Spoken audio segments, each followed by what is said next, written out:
Bonjour, bienvenue, je suis Étienne Gandou, développeur informatique.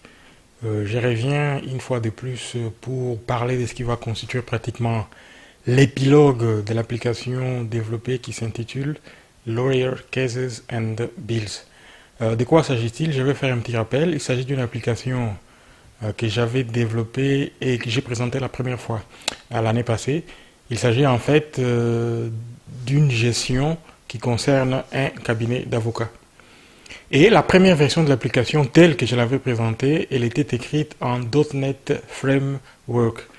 Puis je suis revenu sur la même application pour parler du concept du upgrade, c'est-à-dire l'option qu'on a de réécrire complètement une application, mais de la placer dans un nouvel environnement et comment est-ce que cela a été agencé par rapport aux nouvelles dépendances qu'on avait mis en place pour y arriver. Et comme c'était une application complète, j'avais parlé de la possibilité de pouvoir écrire une application du type genre full stack. Lorsqu'on parle de full stack, c'est euh, la possibilité que l'on a d'écrire une application en back-end et de l'écrire en front-end. Et j'insiste ici sur le front-end parce que il y a JavaScript auquel on ne peut pas échapper. JavaScript, c'est un big deal. Donc, lorsqu'on parle des applications qui sont écrites en front-end, on parle généralement de JavaScript. Et il existe sur les marchés une framework et une library. Pour la framework, on parle d'Angular. Et la library, on va parler plutôt de React, des Facebook, qui sont énormément utilisés pour développer des applications qui ont une interface assez riche. Et là, c'est JavaScript qui est utilisé.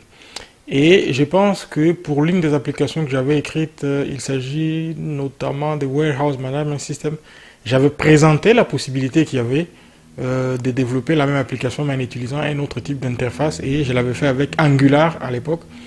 Et Angular, et là j'avais utilisé TypeScript qui est un superset de JavaScript qui m'avait permis de voir qu'il était possible de réécrire l'application en mettant en place une interface différente qui est très réactive. Donc, et ces genres d'applications, on les appelle généralement, pour ce qui concerne les front-end, on les appelle les single page application.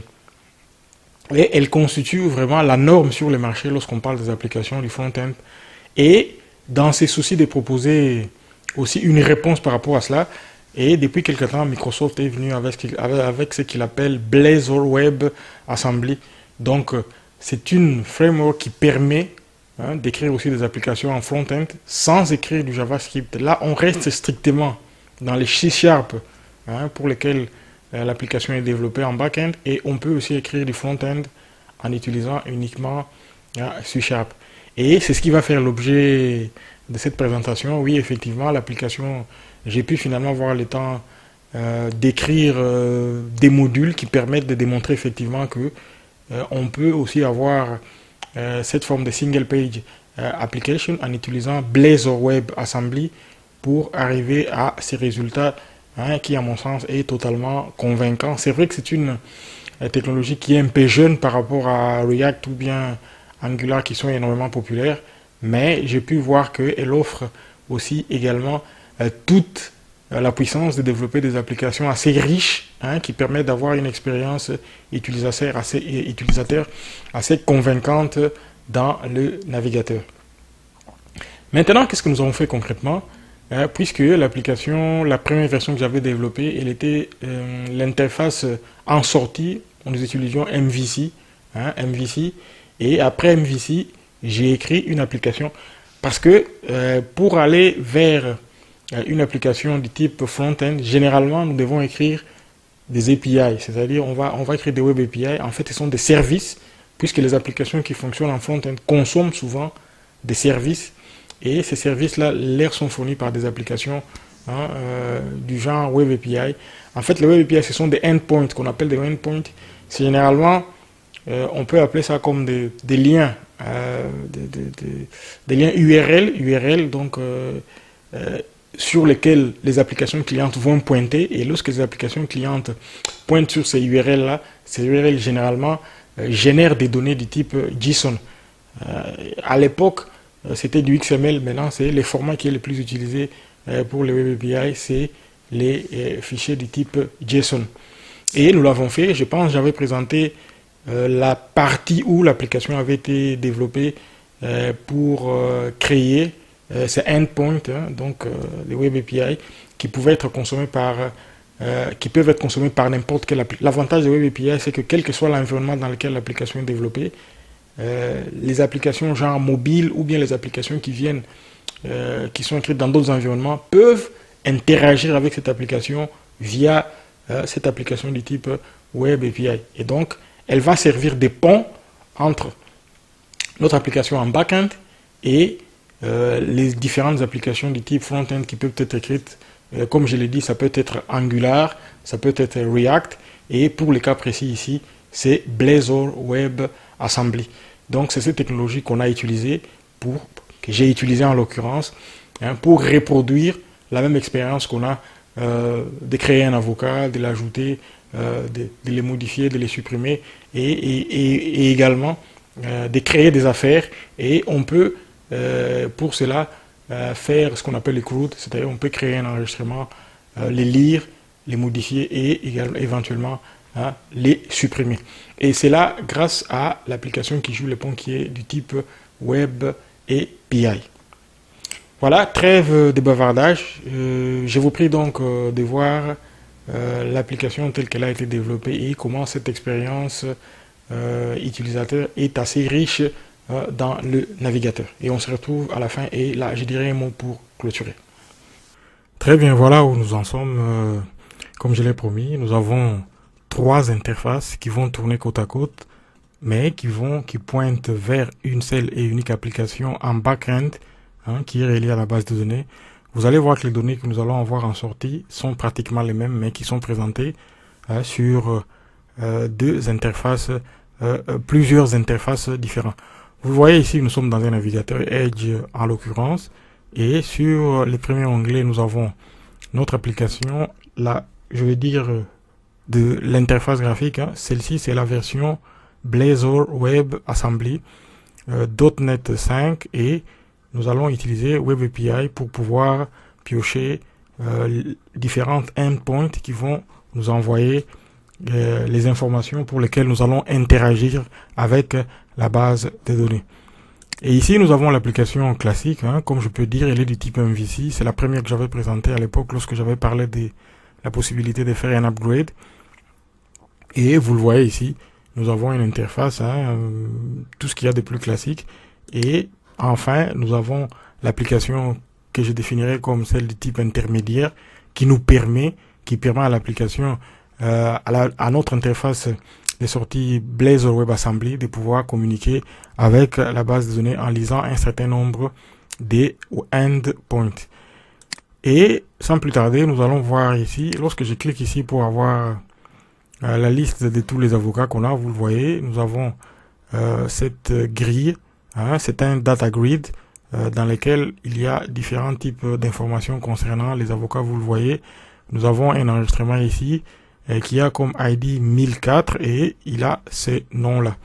Et si nous allons également là, dans notre application du type MVC classique, vous voyez, nous avons également le même enregistrement, hein, qui a un ID, parce que c'est la clé primaire, hein, de cette table des avocats, et vous le savez que dans une table, une clé primaire, elle est unique. Donc, c'est comme ça que, vous le voyez, nous avons ici en première position cet enregistrement qui a un ID 1004. De la même manière, nous allons également ici dans Swagger, hein, qui nous permet de faire de la documentation par rapport au Web API que nous avons écrit. Et vous le voyez, les informations que lui nous présente, elles sont des types arborescents. Et vous le voyez, les premiers enregistrements qu'on a ici, il correspond à peu près à cette ligne-là, hein, dans la table. Mais ici, ce sont des données de type brut qui viennent de la base de données et qui sont générées, vous le voyez, pour l'enregistrement qui a le ID 1004. Hein, nous avons les mêmes avocats, vous le voyez, qui a comme prénom Marcelinette Ngandou. Voilà, nous voyons également Marcelinette Ngandou. Et là, vous voyez, il s'agit effectivement de la même personne. Hein, donc, nous avons ici un cas concret des données qui sont dans une base de données et ces données-là peuvent pointer sur différents types d'applications.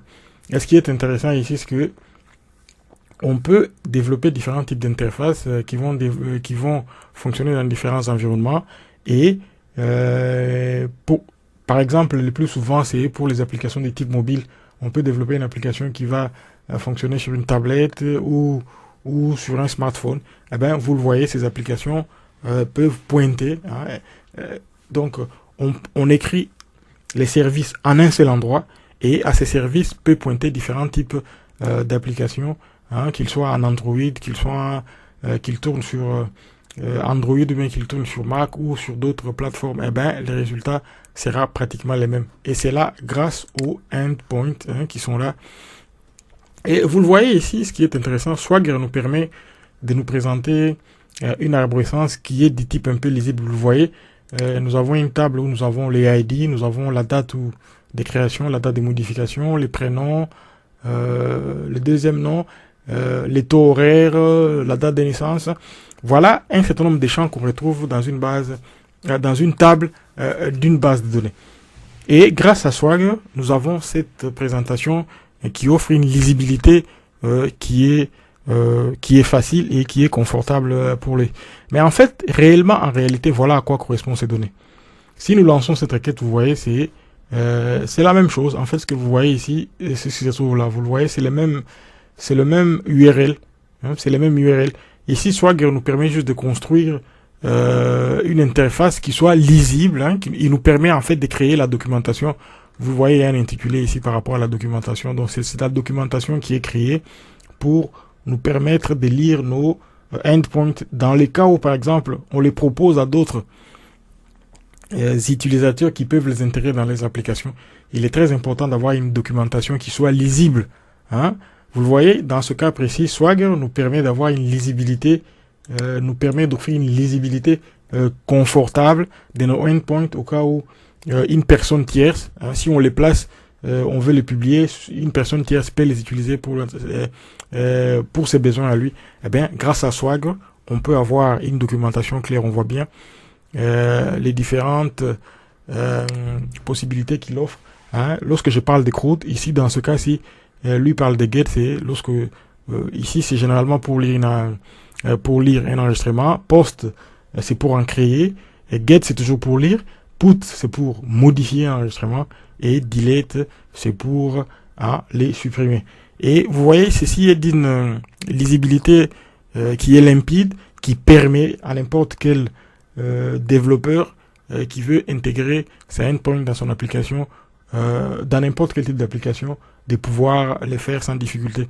C'est comme ça que certaines applications qui offrent la météo, ce genre d'applications, elles offrent aussi ces endpoints qu'on peut facilement intégrer dans un autre projet.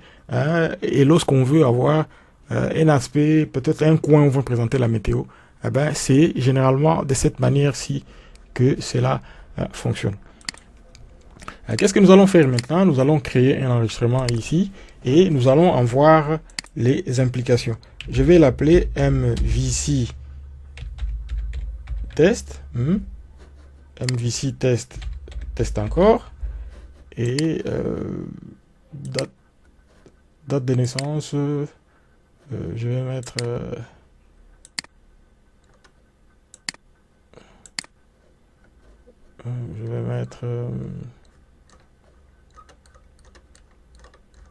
nous allons reculer. Je mets 2003, juin, 5 juin 2003. Qualification Summer Associate, Specialty Bankruptcy, email adresse, mail, arrobase, MVC, mail, voilà. Numéro de téléphone, on va mettre, voilà, on met n'importe quoi. 600. Voilà le taux horaire, je vais créer.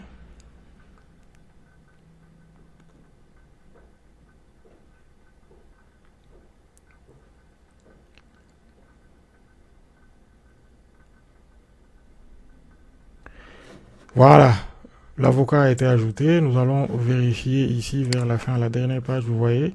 MVC test a été rajouté. Les taux horaires, c'est 600 € de l'heure. Et la date de naissance, c'est comme je l'ai choisi, 5 juin 2003. Email adresse, mail@mvc. Et le numéro de téléphone, on a mis n'importe quoi. Et je vais aller ici dans la version Blazor WebAssembly. Et vous le voyez effectivement, nous avons ici, on peut en voir même les détails. Donc c'est MVC test. Les noms c'est test. Les prénoms c'est MVC test. Email c'est ce que nous avons mis. La date de naissance, les taux horaires, la spécialité c'est bankruptcy et qualification c'est il est Summer Associate. Voilà. Nous avons créé cet enregistrement dans la version MVC, mais nous pouvons en retrouver les détails également dans la version Blazor WebAssembly. Pourquoi? Parce que toutes ces interfaces pointent vers une seule et unique base de données. Maintenant, n'oublions pas que Blazor WebAssembly, il puise ces données via les API. Donc, ce que nous voyons affiché ici vient des Web API. Donc, normalement, nous sommes en droit de penser qu'ici, cet enregistrement que nous avons créé à la fin a été ajouté et on va le vérifier effectivement, on le voit. Hein, son ID c'est 3004, on va le voir également ici. Attendez. C'est 3084 et là aussi c'est effectivement 3084. Oui, l'enregistrement a été créé pour un enregistrement qui est créé. Donc vous le voyez ici, on peut faire fonctionner plusieurs interfaces de manière indépendante, mais qui pointent vers une seule et unique base de données. C'est comme ça que vous pouvez utiliser, c'est ce qui arrive généralement lorsque vous utilisez votre application comme Facebook, vous opérez des changements à partir de votre téléphone. Eh bien, si vous allez au bureau et que vous n'avez pas votre téléphone, vous pouvez toujours retrouver ces modifications-là si vous visitez Facebook dans un navigateur, ou bien si vous continuez, vous allez utiliser Facebook dans une tablette, eh bien, vous allez retrouver les mêmes modifications qui ont été effectuées, mais seulement parce que vous avez une seule et unique application vers laquelle pointent plusieurs types d'interfaces. Et généralement, je le répète, hein, pour les cas des applications mobiles, eh ben, elles passent par les Web API. Ce sont ces endpoints qui permettent effectivement de pouvoir faire que tout cela puisse fonctionner. Nous avons vu cet enregistrement, il est créé, nous allons les modifier. Je vais les modifier dans Blazor. Je l'ai créé dans MVC, je vais ajouter prénom, je vais dire first name Blazor. Nous l'avons créé en MVC, je vais les modifier dans Blazor. Et je vais voir, on me dit que mes modifications ont été prises en compte par cette notification et vous le voyez, voilà. Il s'appelle désormais MVC test Blazor test. Et nous allons les vérifier également ici.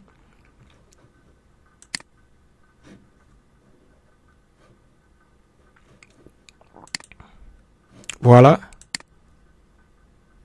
Il s'appelle désormais MVC test Blazor. La modification, je l'ai faite dans la version Blazor, mais elle est aussi effective pour ma version MVC. En fait, pour la version MVC, comme mon application du type Blazor ici fonctionne, qu'est-ce qui s'est passé? Nous avons utilisé cette méthode a été appelée, c'est la méthode avec la version. Attendez, on va y arriver. Ah voilà, ils sont au-dessus, voilà. Lawyer, okay.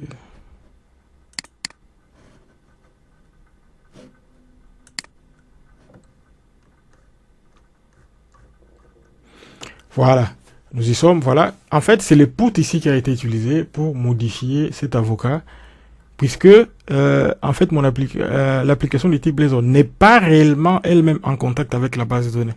Elle passe par cette application intermédiaire, elle passe par les endpoints, et ce sont les endpoints qui vont pointer, qui vont effectuer cette opération vers les bases de données et prendre en compte cette modification-là et pouvoir la faire. Et c'est effectivement de cette manière-là qu'on le voit que c'est là la modification a été prise en compte. Voilà un peu comment ceci fonctionne. Nous avons créé, qu'est-ce que nous avons fait? Nous avons créé un enregistrement. Nous sommes partis ici dans MVC. Ouais, nous avons créé cet enregistrement pour MVC test et puis nous l'avons modifié à partir de Blazor. Il est devenu MVC test Blazor et cela nous permet. On peut aller encore plus loin pour voir, dans ce cas précis, la spécialité, elle est bankruptcy, je peux la changer, je peux l'amener, je peux la faire du type taxe. Et on va voir si ces modifications ont été prises en compte. On va voir.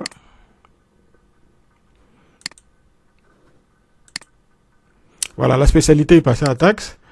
Maintenant, on va vérifier dans les autres interfaces si cela a été pris en compte. Effectivement, vous le voyez également ici dans les et c'est la spécialité, elle est devenue du type taxe et effectivement, on le voit, cette modification a été prise en compte.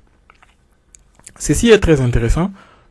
Pourquoi? Parce que, comme je le répète peut-être, mais nous avons la possibilité. Cela nous offre une flexibilité énorme de pouvoir, grâce à une seule application du type backend, nous pouvoir pointer, créer n'importe quel type d'interface. Je l'ai fait ici avec Blazor WebAssembly.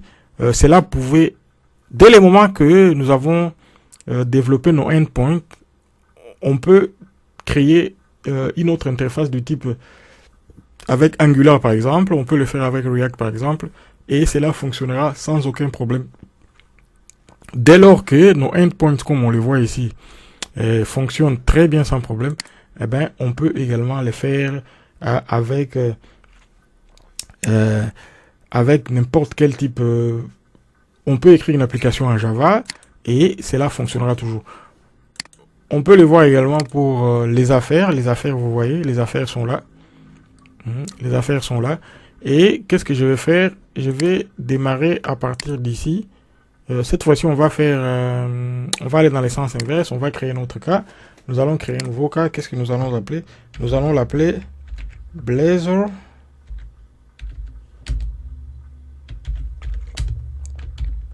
Blazor contre MVC. Et la date d'ouverture, je le mets par exemple là, le 2 septembre. Et la date de clôture sera par exemple le 22 septembre. Le cas, il est ouvert. Et il s'agit de... Je vais encore prendre Blazor contre MVC. Je vais créer. Voilà, le cas a été créé avec succès. Je reçois la notification. Je vais vérifier. Voilà, nous avons le cas ici. Blazor contre MVC. Et je vais aller dans mon application du type MVC pour voir. Voilà, cela a été créé. Cela a été effectivement créé. Vous le voyez. Blazor contre MVC. Voilà. L'affaire a été ouverte le 2 septembre et elle sera fermée le 22 septembre. C'est Blazor contre MVC. Blazor contre MVC. Et de la même manière, si je vais ici dans mes endpoints et que j'exécute à nouveau, je vais voir que voilà, Blazor contre MVC a été créé et qu'il existe effectivement. Et notre logique, telle qu'on l'a voulu dès le départ, elle fonctionne parfaitement bien. Et je peux parler d'un succès parce que j'ai pris beaucoup de plaisir à développer ceci. Parce que nous sommes restés cohérents par rapport à nous-mêmes, par rapport à ce que nous avions dit. Nous sommes arrivés à créer quelque chose d'assez cohérent qui nous permet de générer en sortir différents types d'interfaces selon ce qui nous intéresse et ce qu'on veut faire. Et tout ceci, c'est grâce à ce qu'on appelle clean architecture, c'est-à-dire lorsqu'on a une architecture qui est claire. Je vais réduire la fenêtre pour pouvoir vous présenter ce qu'on a vu qui fonctionnait ici. En fait, en réalité, comment est-ce que tout ceci est mis à musique. Comment est-ce que tout ceci fonctionne. Voilà. Nous avons notre application. C'est une solution qui est développée dans Visual Studio 2022. Et nous avons 1, 2, 3, 4, 5, 6. Nous avons notre solution comprend 6 projets. Et nous avons 3 projets de type Class Library. Ce sont les projets de type Class Library n'ont pas d'interface graphique. Ils nous servent seulement à écrire des méthodes, mais ils sont d'une très grande utilité, ces projets. En fait, ce sont eux qui sont les cœurs du back-end, c'est-à-dire ce qui est derrière, parce qu'on parle du back-end et du front-end. Donc, pour le front-end, nous avons 3 projets pour les back-end et nous en avons également 3 pour nous avons 3 projets pour les back-end et nous en avons également 3 pour les front-end. Et on pouvait se contenter d'un seul projet dans ce cas précis. Et dans le cas où j'ai présenté ce projet pour la toute première fois quand j'ai parlé d'upgrade, nous avons uniquement présenté la version MVC, la version MVC qui est là. Vous le voyez, c'est cette version-là, la version MVC, et elle est là. Donc voilà, elle est là, vous le voyez avec toutes les dépendances qu'il y a. Et voilà les références vers lesquelles elle pointe. Elle pointe vers les projets infrastructure. En fait, dans infrastructure ici, j'ai placé toutes les méthodes génériques qui me permettent de faire un certain nombre d'opérations sur le tracking, énormément de choses. Mais ce sont des méthodes qui sont totalement génériques, qui peuvent être utilisées dans n'importe quel type d'application. Et nous avons également un projet Class Library qui lui ne présente que les entités. Les entités, vous le voyez ici, puisqu'il s'agit d'un cabinet d'avocats, nous avons une entité qui s'appelle avocat, nous avons une entité qui s'appelle les cas sur lesquels les avocats travaillent. Nous avons également une entité qui va pointer sur la relation qui va y avoir, parce que je n'ai pas développé ça ici, mais c'est ce cas-ci où nous avons... Non, ça c'est Calendar Event que j'avais présenté. Je vais parler plutôt de ceci, voilà les billing.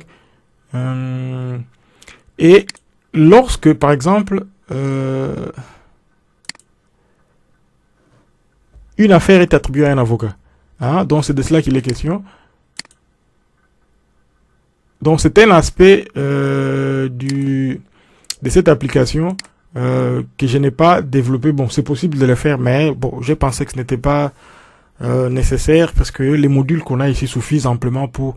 cela est possible, je peux le faire, mais je me suis contenté de ces modules pour présenter ce qui était possible de faire dans cette manière d'avoir un seul back-end ici, mais qui permet de pointer vers différents types d'interfaces.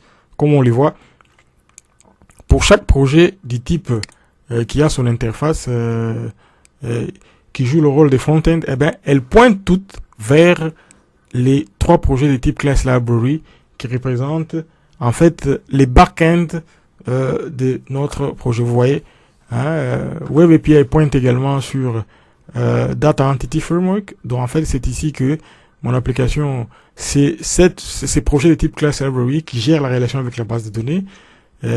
Ici nous avons nos entités et là nous avons les méthodes génériques qui nous permettent d'écrire des fonctions de type générique qui effectuent un certain nombre de tâches dont on a besoin pour que l'application puisse fonctionner. Mais elles sont des types génériques, c'est-à-dire que je peux les utiliser dans n'importe quel contexte ou dans n'importe quelle application.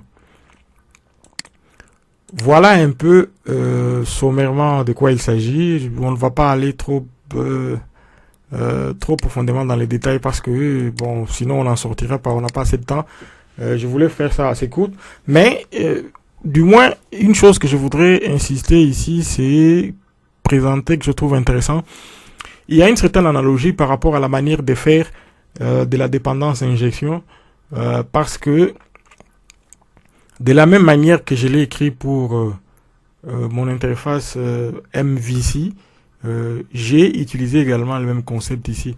Hein, donc, j'ai créé mes repositories et j'ai défini ici mes interfaces. Hein. Vous voyez, ça c'est l'interface pour les avocats par exemple, où je définis un certain nombre d'actions qui vont se dérouler. Ici, je vais afficher tous les avocats. Ici, je vais afficher un avocat par son ID. Hein. Ce que nous faisons ici, par exemple, lorsque je clique ici, je vois un avocat, vous le voyez, j'affiche les détails de l'avocat qui a le ID 1004. Ce que je peux faire également ici, lorsque je clique là, vous le voyez, j'affiche les détails de l'avocat hein, qui a le ID 1004. Vous le voyez, il s'agit du même avocat. Et tout ceci, c'est fait grâce à ces méthodes. Hein, et j'ai également utilisé, donc ici, j'ai défini mes interfaces.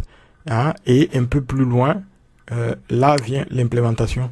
L'implémentation de les interfaces que j'ai définies. Et ici, nous utilisons les méthodes du type asynchrone. Et voilà un peu comment tout ceci a été mis en musique pour nous permettre, et bien évidemment, pour que la dépendance injection puisse fonctionner, nous le déclarons ici, vous le voyez. C'est comme ça avec .NET, à partir de .NET 5, hein, puisque il a lui-même son propre service pour faire la dépendance injection. On n'a pas besoin d'utiliser Autofac ici. Bon, on peut le faire, mais ils ont déjà quelque chose de déjà intégré qui nous permet de faire la dépendance injection. Nous avons ici la définition de l'interface et son implémentation. Donc, ce qui se trouve là, vous le voyez, eLawyer, c'est la définition de l'interface, et puis nous en avons l'implémentation ici. Et cette implémentation, on va l'utiliser encore plus loin ici. Lorsqu'il s'agit d'injecter, vous le voyez, on va injecter ici l'interface lui-même, et cela nous permet, dans le cas précis ici, lorsqu'on va piocher pour avoir les noms de tous donc, avoir tous les cas hein, qu'on va piocher pour afficher dans notre grille. Ici, j'ai utilisé Radzen Data Grid. Il y aurait beaucoup à dire, mais malheureusement, je peux pas aller plus loin, sinon on n'en finira pas. Je ne veux pas trop insister, mais j'ai utilisé énormément de choses. J'ai utilisé des composants qui sont venus d'un peu partout pour arriver à ces résultats, mais je ne veux pas aller trop dans les détails parce que cela n'est pas le but de cette vidéo. Le but c'était plutôt de montrer cette possibilité qu'on a d'avoir trois interfaces comme nous les avons ici. Hein, nous avons trois interfaces qui marchent côte à côte. Hein, vous le voyez, nous avons trois interfaces qui marchent côte à côte pour une seule et unique application. Voilà un peu de quoi il s'agissait. Je vous dis merci pour l'attention que vous avez accordée à ceci, et je vous remercie, et j'espère que vous avez trouvé ceci intéressant et que cela vous permettra de pouvoir avoir des idées sur ce que vous pouvez faire hein, si vous avez des projets, et voir que Blazor WebAssembly est une option vraiment intéressante, puisqu'ici, comme vous le voyez, les codes que j'ai écrit, il est en C# et nous n'avons pas écrit du JavaScript. C'est du code qui est écrit en C#, mais cela tourne dans le navigateur. Vous voyez, par exemple, je vais prendre F12. Je ne vais pas déborder, sinon on va en faire trop. Voilà. Vous le voyez. Donc, c'est cette grille que nous avons, par exemple. Donc, et voilà ce qui est affiché. Vous le voyez, c'est du JavaScript. Non, ce n'est pas, c'est affiché dans le navigateur, mais ce n'est pas du JavaScript. Hein, c'est du C#. Et puis, en fait, les codes qu'ils exécutent ici, il est là, voilà, c'est une table. Hein, lorsque les données sont piochées, j'effectue cette routine. Hein, et j'appelle console writeLine. Hein, donc, il m'affiche tous les avocats avec leur date, qui m'affiche la date de naissance de tous les avocats. Voilà, je vous remercie pour l'attention que vous avez accordée à ceci et je vous fixe rendez-vous à la prochaine. Merci beaucoup, au revoir. Voilà, très bien, je reviens pour dire un mot de la fin. Moi, j'ai pris énormément de plaisir à aller jusqu'au bout de la logique que nous étions fixés, de pouvoir développer cette application et démontrer qu'il était possible pour un seul concept d'avoir en sortie différentes formes d'interface. Comme vous avez vu, pour une même application, nous avions côte à côte trois interfaces, hein, MVC. Pour les Web API, nous utilisons Swag, hein, qui nous permet de créer de la documentation pour les endpoints Web API. Et puis nous avons également vu comment Blazor WebAssembly fonctionnait et que cela était une expérience extrêmement intéressante qui nous permet d'avoir la flexibilité. Pour une seule application en back-end, on a la possibilité de pointer vers différentes interfaces en sortie suivant ce que l'utilisateur final pourra vouloir utiliser. C'est une expérience très intéressante parce que elle nous permet de comprendre que lorsque nous construisons une base solide, hein, je veux dire ici, ce qui est le fondement de tout, c'est notre architecture. Nous parlons d'architecture, c'est un peu par analogie à ce qu'on voit dans la construction, dans le bâtiment. Hein, lorsque la maison est posée sur des fondations solides, on a la possibilité de pouvoir effectuer différentes modifications sans en altérer la structure, puisque l'architecture de base telle qu'elle est posée, elle est solide. C'est comme ça qu'ici on parlerait plutôt de clean architecture. Et lorsque les opérations s'effectuent en elle, Automapper nous permet de copier ces données et de les envoyer aux entités des domaines qui, eux, communiquent effectivement avec la base de données. Cela nous permet de protéger notre application contre éventuellement une attaque qui viendrait. Nos entités de domaine ne conversent pas directement ne parlent pas directement avec l'interface graphique. Cela c'est fait par l'intermédiaire de nos DTO classes. Et notre DTO class communique avec une entité de domaine via Automapper. Voilà, comme d'habitude, moi j'ai pris beaucoup de plaisir à développer cette application et je vais revenir prochainement avec un autre concept. Ça sera le cas d'un pharmacien, comment est-ce qu'il gère ses activités et comment est-ce qu'il gère sa relation avec la clientèle. C'est un autre use case, voilà, c'est fini avec les cabinets d'avocats. Avec cette nouvelle interface que nous avons présentée, c'est fini avec ce cas. Il est fermé et nous passons à autre chose. Vous le savez, moi je suis toujours intéressé à pouvoir interagir avec vous. Si vous avez une question, si vous avez une quelconque interrogation, n'hésitez pas à me contacter. Ça me fait énormément plaisir. J'ai eu quelques retours, particulièrement de mes compatriotes congolais, même ici en Belgique, qui m'ont contacté et qui ont trouvé qui ont trouvé un intérêt à ce que nous faisons. Et si vous avez des questions, si vous trouvez un intérêt par rapport à ce que j'ai fait, n'hésitez pas à me contacter.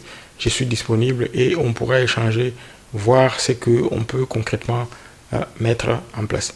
Voilà, les prochains projets, c'est le cas d'un pharmacien, la relation qu'il a à gérer ses activités avec les clients. D'ici là, je vous dis au revoir et à la prochaine.